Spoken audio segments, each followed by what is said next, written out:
Hello my dear friends, respected ladies and senior citizen, कैसे हैं आप सब लोग। दोस्तों मैं हूं आपका अपना पैरा एंजॉय डिफीट।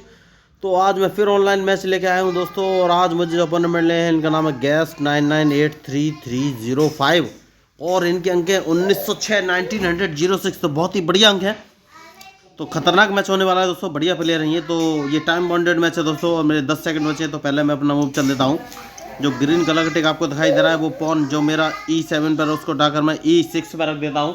उसके बाद मैं अपना दूसरा मूव चलूँगा, लेकिन देखता हूँ कि ये कौन सा मूव चलेंगे। देखिए, ओके, तो इन्होंने अपना बिशप उठाकर C4 पोजीशन पर रख दिया है। तो देखिए, मैंने हमेशा से बोला हुआ है, आप मेरे कुछ मैचेस ज़रूर देखिएगा कि अगर किंग के सामने वाला पॉन उठाकर ये F4 पोजीशन पर रख देते हैं और अपना बिशप जो कि किंग के लेफ्ट साइड वाला उठाकर C4 पोजीशन पर रख देते हैं, तो ये सबसे एक बढ़िया मूव होता है आपका मूव बनाने के लिए। आप इसमें इनके बिशप को मार सकते हैं, लेकिन अपोनेंट के मूव पर भी डिपेंड करता है कि वो कौन सा मूव चलेगा।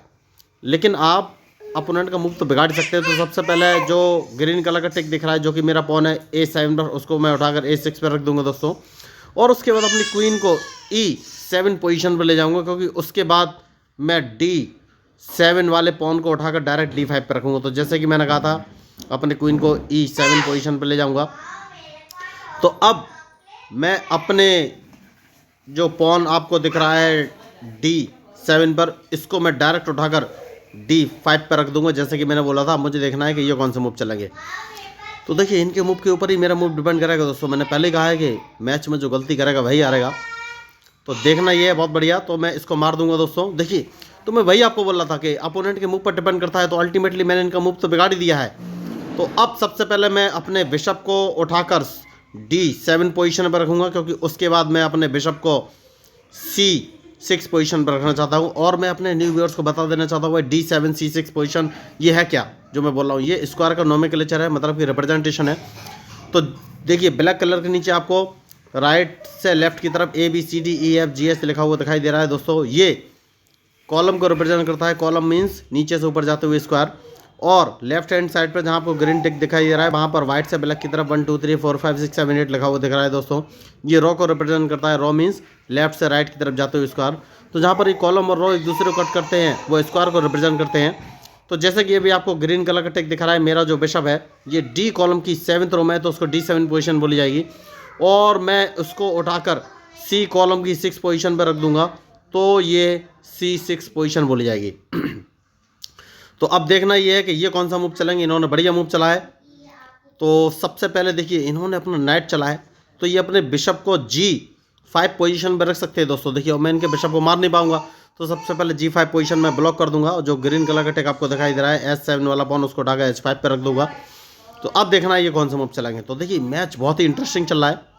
तो उसके बाद मैं एक काम करूँगा दोस्तों, इन्होंने अपना नाइट C3 पोजीशन पर रखा है। तो हाल फिलहाल मुझे नाइट से कोई लॉस नहीं है। मैं अपने नाइट को उठाकर D7 पोजीशन पर रख दूंगा, क्योंकि इसके बाद मैं अपने पॉन जो कि आपको दिख रहा है G7 वाला, इसको उठाकर G5 पोजीशन पर रखना है दोस्तों, क्योंकि मैं इनका नाइट उस पोजीशन से हटाना चाहता हूं। बहुत बढ़िया। तो अब मुझे सोचना है मैं कौन सा मूव चलूं।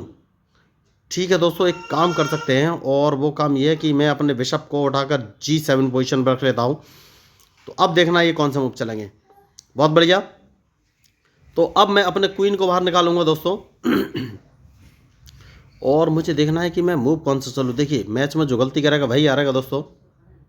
तो सबसे पहले एक काम कर सकते हैं, और वो काम ये है कि भाई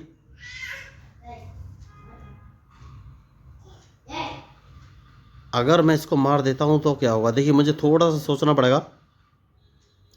तो वो काम ये है कि मैं अपने इस रूक को उठाकर, नहीं रूक मुझे चलना चाहिए या नहीं, ये मुझे सोचना है। तो देखिए, मैच तो इंटरेस्टिंग हो गया है, लेकिन इनके मूव के ऊपर ही मेरा मूव डिपेंड करेगा दोस्तों। ठीक है, तो मैं काम करता हूँ दोस्तों, कैंसिलिंग कर लेता हूँ। सबसे सही मूव मुझे यही लग रहा है। अब देखना है कि ये कौन सा मूव चलेगा। देखिए, मैच में जो गलती करेगा वही हारेगा। तो मैं सबसे पहले इनके इस नाइट को मारने वाला हूँ, जो कि F3 पोजीशन पर रखा है। देखिए, मैंने उसको मार दिया है। और उसके बाद मैं इनके इस पॉन को मार दूंगा, जो कि E5 पोजीशन पर रखा है। तो देखिए मैंने वही बोला है, मैच में जो गलती करेगा वही हारेगा। तो इस मैंने बोला था कि मैं इस पॉन को मार दूंगा। अब देखना है कि ये कौन सा मूव चलेंगे, क्योंकि अल्टीमेटली इनके मूव के ऊपर ही मेरा मूव डिपेंड करेगा। देखिए दोस्तों, तो बढ़िया मैच चल रहा है, बहुत बढ़िया। इन्होंने कोई बात नहीं। तो अब एक काम कर सकते हैं दोस्तों, और वो काम ये है कि भाई अपने इस नाइट को बाहर लाना है, क्योंकि उसके बाद ही मैं कोई अगला मूव चल सकता हूँ। और मैंने गलती कर दी है, देखिए बहुत ही बड़ी मिस्टेक मैंने कर दी है। तो इसका खामियाजा तो मुझे भुगतना पड़ेगा, क्योंकि मैंने एक नाइट मरवा दिया है जो कि E5 पोजीशन पर रखा है। तो देखिए इसको मिस्टेक बोलते हैं, और इन्होंने भी एक मिस्टेक की है। तो सबसे पहले उस मिस्टेक को बच जाना है और एक काम करना है, और वो काम ये है कि भाई अपने इस नाइट को उठाकर इस पोजीशन पर रख देना है। तो ये सोच रहे थे कि ये अपने क्वीन को A7 पोजीशन पर ला सकते हैं, लेकिन अब हाल फिलहाल में नहीं ला पाएंगे, क्योंकि मैंने अपने नाइट को उठाकर C6 पोजीशन पर रख दिया है। तो A7 वाली पोजीशन, और सबसे पहले इसको मार देना ही सबसे बढ़िया ऑप्शन है। इसको मार दूंगा, क्योंकि इसके बाद मैं डायरेक्ट इनको चेक देने वाला हूं दोस्तों। नहीं, चेक अभी नहीं दे सकता। तो देखते हैं ये कौन सा मूव चलेंगे। ठीक है, एक काम करूंगा, और वो काम ये है कि भाई अपने इस नाइट को उठाकर इस पोजीशन पर रखना है। अब देखना है कि ये कौन सा मूव चलेंगे। देखिए बहुत बढ़िया। तो सबसे पहले मैं इसको मार दूंगा दोस्तों। देखिए इनके मूव के ऊपर ही मेरा मूव डिपेंड करेगा, मैंने पहले ही बोल कर रखा हुआ है, कोई बात नहीं। तो अब मैं कौन सा मूव चलूँ, देखिए मुझे थोड़ा सा सोचना है। तो एक काम कर सकते हैं, और वो काम ये है कि अपने इस रुक को इस पोजीशन पर ले लेना है, क्योंकि अगर इन्होंने मुझे चेक दिया तो मैं उस चेक को बच जाऊंगा। तो देखना ये है कि अब ये कौन सा मूव चलेंगे। देखिए मैच बढ़िया चल रहा है, ये मुझे चेक दे सकते हैं। तो अगर इन्होंने चेक दिया तो मैं चेक तो इनका बच ही जाऊंगा, और इनके मूव का मुझे इंतजार है कि ये कौन सा मूव चलेंगे। तो मैंने पहले ही बोला है कि मैच में जो गलती करेगा वही हारेगा दोस्तों। बहुत बढ़िया। तो सबसे पहले एक काम करेंगे, और वो काम ये है कि भाई अपने रुक को इस पोजीशन पर रख लेना है, जिससे कि ये अपना क्वीन यहाँ से हटा सकें, क्योंकि इसके बाद मैं इनको चेक देने वाला हूँ। तो देखिए मैच में जो गलती करेगा वही हारेगा दोस्तों। अब मुझे देखना है कि ये कौन सा मूव चलेंगे, क्योंकि मैं इनको डायरेक्ट इनका चेकमेट कर दूंगा। ये फंस गए हैं, बहुत बड़े खिलाड़ी थे, बहुत ही अच्छा इन्होंने खेला, लेकिन मेरे मूव को ये भाप नहीं सके। तो अब ये क्वीन यहाँ से हटाएंगे दोस्तों। जैसे ये क्वीन हटाएंगे मैं इनकी चेकमेट कर दूंगा, क्योंकि इनके पास और कोई ऑप्शन नहीं है उस समय। तो बढ़िया मैच इन्होंने खेला है। तो या तो ये क्वीन अपनी मरवाएंगे या फिर अपनी चेकमेट करवाएंगे, क्योंकि मैं अपने क्वीन को A3 पर रख के इनको चेक दे दूंगा, और जैसे ये चेक बचेंगे मैं इनकी चेकमेट कर दूंगा। तो अल्टीमेटली इनकी अब चेकमेट है। तो बहुत बढ़िया ये मैच खेले, लेकिन मैंने पहले ही बोला था या तो ये अपने क्वीन को मरवाएंगे, इन्होंने क्वीन मरवा दिया है। देखना ये है कि ये कौन सा मूव चलेंगे। तो सबसे पहले मैं इनको चेक दूंगा दोस्तों, जैसे कि मैंने कहा था, और इनके पास चेक बचने का एक ही ऑप्शन है कि ये अपने क्वीन को B।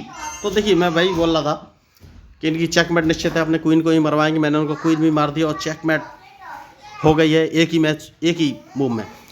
तो देखिए दोस्तों मैंने इस मैच में कोई भी एक्स्ट्रा ऑर्डिनरी मूव नहीं चलाया, मैंने नॉर्मल मूव ही चले, लेकिन इतना किया है कि मूव चलने से पहले अपोनेंट के मूव का एनालिसिस किया है।